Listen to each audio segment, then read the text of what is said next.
दिनै मुंख्लं जोहोलाव अन्थाइगोरा बड'सानि मुङाव खाग्राबारि दख'रा एबसुआ थांनाय 21 बोसोर अल इन्डिया भलिबल जिथु चेम्पियनशिप बेवहाय खुंबोदों आरो दिनै 21थि बिथांनि थैनाय सानजों लोगोसे बेवहाय कम्पिटिशनखौ लाखिदों।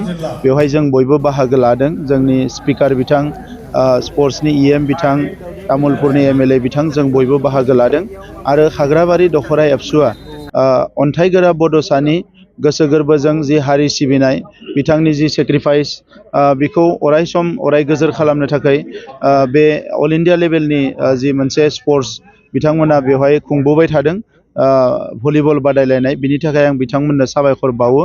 आङो बेवहाय बाहागो लानानै बिथांनि सोरगोआरि जिउ सोलेरा सोरगोआव अराय आलो गोजोनै थाथों, बिनि थाखाय अबंलावरिनि खाथियाव आर'ज गाबदों आरो बेजों लोगोसे बिथांनि न'खरनिसिमबो आंनि गोसो गोरबोनि अननाय आरो सिबिनायखौ बावहरदों। जोंनि बड'लेण्ड ओनसोलाव गेलेनायनि बिथिङाव जोबोद जौगानायनि लामा दङ।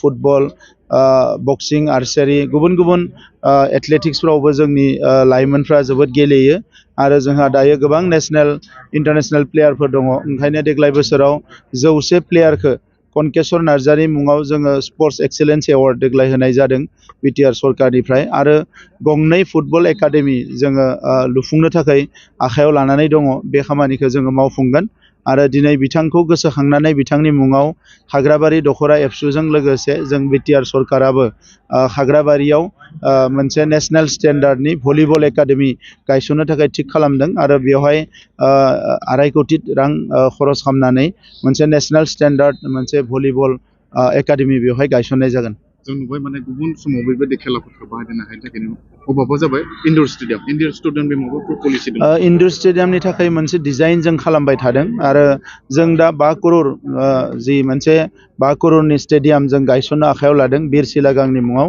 बेवहायबो इनडोर स्टेडियाम थागोन, 2-3सो गेम बेवहाय गेलेनो हागोन आरो बिनि अनगायै जिखिनि इनडोर स्टेडियाम, स्पेसियेलि इनडोर स्टेडियामनि माखासे डिजाइनखौ जों खालामबाय थादों। हयथ' बियो खम समनि गेजेरावनो जों बेखौबो फोसावनो हागोन। बिटिआरनि गोरोबथा दफा बायदियै जेनेबा दायो स्पर्ट्स इउनिभारसिटि मोननांगोन, बे माब्ला गायसनजागोन? बियो जोबोद फाइनाल स्टेजाव सफैबाय, जोबोद दावखोनानै दङ। निस्सय नैबे फाइनान्सियेल इयाराव बियो गायसनजागोन। दायो बिटिआरखौ बुंबाय थादों जिहेतु माने बर' थुनलाइ आफाद आरो आबसुजों बे सावरायनानै नैबे बर' जितु गुणोत्सव सोलिदों बेहाय माने बर' राव गैयिनि थाखाय बिदि बेवहाय बिथांमोना माखासे गोरोन्थि थालांबाय होननानै बुंदों आरो आसामनि सोलोंथाइ बिफाननि मन्थ्रि बिथाङा बुंदों जे फैबाय थानाय आनजादाव बाइलिंगुवेल जागोन पेपारा आरो लोगोसे लेखायाबो 2 लेंगुवेजाव थागोन, इंराजि आरो बर'आव। दा बेवहाय माखासे गोरोन्थि बिथांमोननि जालांदों। दा बेखौ जाहाथे उनाव सुद्रायनो हायो बेनि थाखाय जों सावरायगासिनो दङ। मागो दमासिया देग्लाय जोबोद मोजां जागोन होनना आं मिजिंथिदों।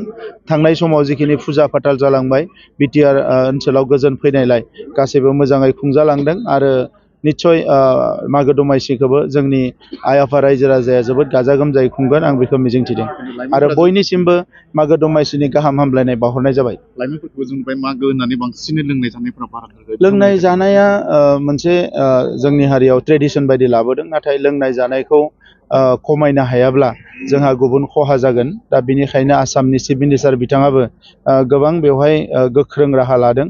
आङो खावलायगोन लाइमोनफोरखौ जे बांद्राय जाहाथे लोंनाय जानायाव गोसो होआ, गावबा गावनि खामानिखौ गोसो होयो, बेखौ आं खावलायगोन।